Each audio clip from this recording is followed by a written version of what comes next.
Hello යාළුවනේ කොහොමද ඉතින් ඔයාලට? ඉතින් ඔන්න අද වීඩියෝ එකකින් ඔයාලට කතා කරන්න බලාපොරොත්තු වෙන්නේ Bajaj brand new 3 wheel එකේ එන සෙන්සර් ගැන.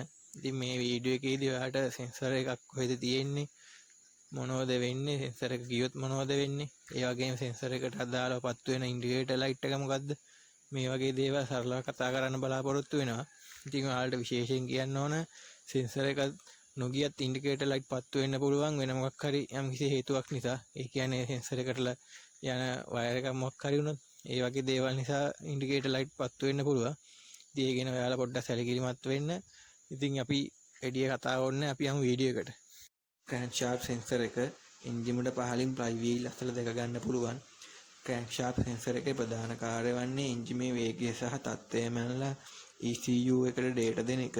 මෙතනදී ECU එක කියන්නේ ඉලෙක්ට්‍රොනික කන්ට්‍රෝල් යුනිට් එකට. ඒ වගේම ක්‍රෑන්ක්ෂාෆ්ට් සෙන්සර් එක ගියොත් එන්ජිම ස්ටාර්ට් කරන්න බෑ. චෙක් එන්ජින් ඉන්ඩිකේටර් ලයිට් එක පත්තු වෙනවා.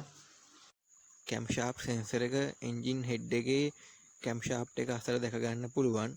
කැම්ෂාෆ්ට් සෙන්සර් එකේ ප්‍රධාන කාර්යය වෙන්නේ වෑල්ව ටයිමින් එක ECU එකට කියලා පුවෙල් ඉන්ජෙක්ෂන් ටයිමින් එක හදාගන්න එක. කැම්ෂාෆ්ට් සෙන්සර් එක කැඩුනොත් ස්ටාර්ට් වෙන්න අමාරුයි, පුවෙල් ටයිමින් එක වැරදි. ඒ වගේම චෙක් එන්ජින් ලයිට් එක පත්තු වෙනවා. මැනිපෝල්ඩ් පීඩන සෙන්සර් එක, ඒ කියන්නේ MAP සෙන්සර් එක. MAP සෙන්සර් එක ඉන්ටෙක් මැනිපෝල්ඩ් එකට සවි කරලා තියෙනවා දැක ගන්න පුළුවන්. MAP සෙන්සර් එකේ ප්‍රධාන කාර්යය වෙන්නේ වායු පීඩනය මැනලා ෆුවල් එයාර් මික්ස් එක පාලනය කරනවා. MAP සෙන්සර් එක ගියත් ඉන්ධන පරිභෝජනය වැඩි වෙනවා. පිකප් එක අඩු වෙන්න පුළුවන්, කළුදුම එන්න පුළුවන්. ඒ ගැන ඔයාලා සැලකිලිමත් වෙන්න. ඒ වගේම චෙක් එන්ජින් ලයිට් එක පත්තු වෙනවා. ඔක්සිජන් සෙන්සර් එක සයිලන්සර් පයිප් එකේ දැක ගන්න පුළුවන්. ඔක්සිජන් සෙන්සර් එකේ ප්‍රධාන කාර්යය වන්නේ එක්සෝස්ට් ගෑස් වල ඔක්සිජන් මැනලා ෆුවල් එයාර් මික්ස් කරන එක. ඔක්සිජන් සෙන්සර් එක ගියොත් ෆුවල් වැඩිපුර යන්න පුළුවන්. ඒ වගේම දුම වැඩිපුර යනවා. චෙක් එන්ජින් ලයිට් එක පත්තු වෙනවා. throttle position sensor එක throttle body එකේ දැක ගන්න පුළුවන්.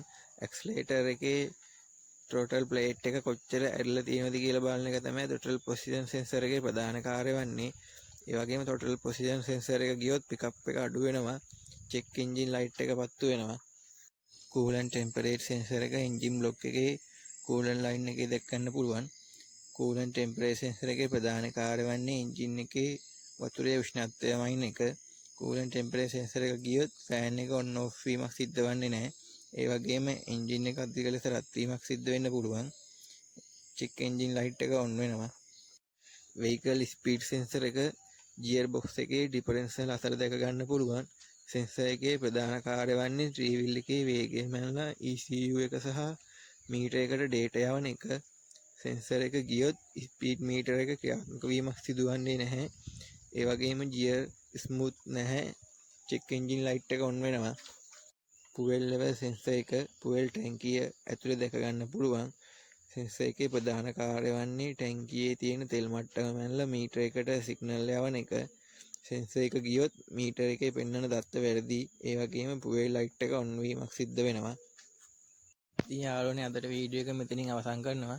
ඉතින් වීඩියෝ එක හොඳ නම් ලයික් එකක් කමෙන්ට් එකක් දාගෙන යන්න. ඒ වගේම ටුක් ලයිව් SL channel එක subscribe කරන්න. හැමෝටම සුබ දවසක්.